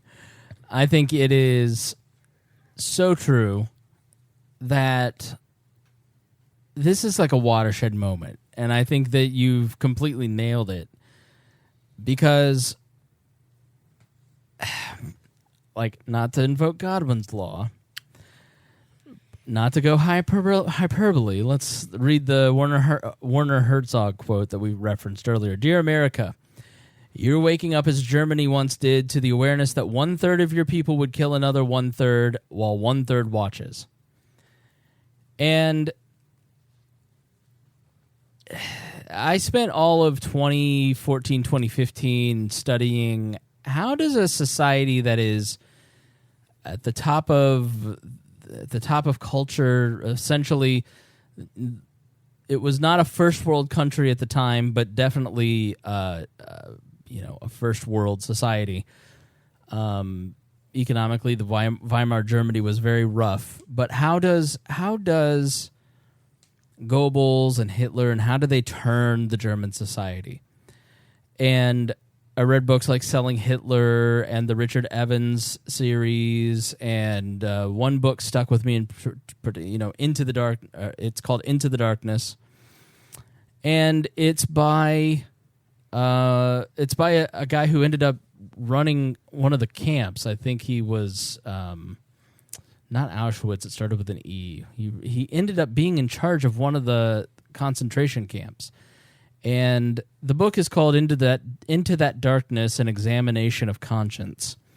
And he reflects on how he could go from just a police officer in an Austrian town into running a concentration camp. And he talks about that evolution and the gymnastics in his mind that he had to work out. And what I was so struck by in reading that story is how common he was, and how plain he was, and how banal he was, and how he was just like all the rest of us. And then you read about how propaganda worked in Germany over many years, over 20 years, to kind of get to a place where they could actually enact some very historically genocidal policies.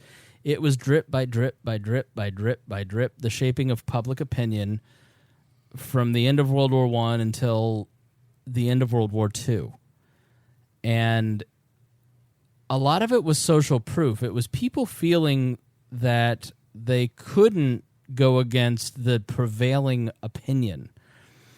And, Into That Darkness talks a lot about how he well, this seems like a thing to join, and it might help me socially if I join this political party, and all my friends are doing it. It's kind of a social club, and then you eventually get to a place where like I can't not do this, and I have to do this, and I have to make these choices because now my personal security and my I will be killed.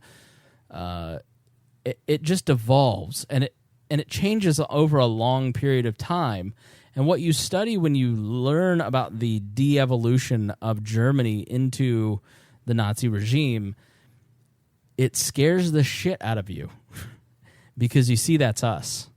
And it's the Jordan Peterson argument of his examination of ordinary men about the men who make up the Einzelgruppen who went into places like Czechoslovakia and Poland and other places to, specifically I think Czechoslovakia, to kill Jews. And how could these ordinary men, like we think of Nazis as like these just like abstract figures, but these were cops and security guards and regular men who just had regular lives and families, and they were just kind of doing their job, not unlike the people who work in these detainment centers. They probably go to church on Sunday, and they go to the store, and they go to the Kroger and buy groceries for their family, and they love their kids, and then they go to the work, and they don't allow a child to go to the bathroom. And it's because, I don't know, I just kind of went along, and I have a good pension, and I didn't want to cause a lot of problems. And we've seen this over the course of We're Libertarians as we've tried to tell the story of the human cost. And I learned an important lesson in episode 91 when we talked to Woody about the death of his daughter, Rachel, in the Indiana prison system, which is a very relevant episode to this as well. Life sentence, basically, a death sentence for selling 2 OxyContin because her boyfriend didn't want to get off the couch or whatever. Ends up in prison with a rare blood disease. Bureaucracy means that she's not able to be treated in a proper way, and she ends up bleeding out and hemorrhaging. And we go through the whole process of how the Indiana prison system hid her from Woody and from her family, obscured how she died. And one guy finally grew a conscience and called Woody and said, your daughter's in this facility and you need to come see her tonight because she's not going to make it till the morning.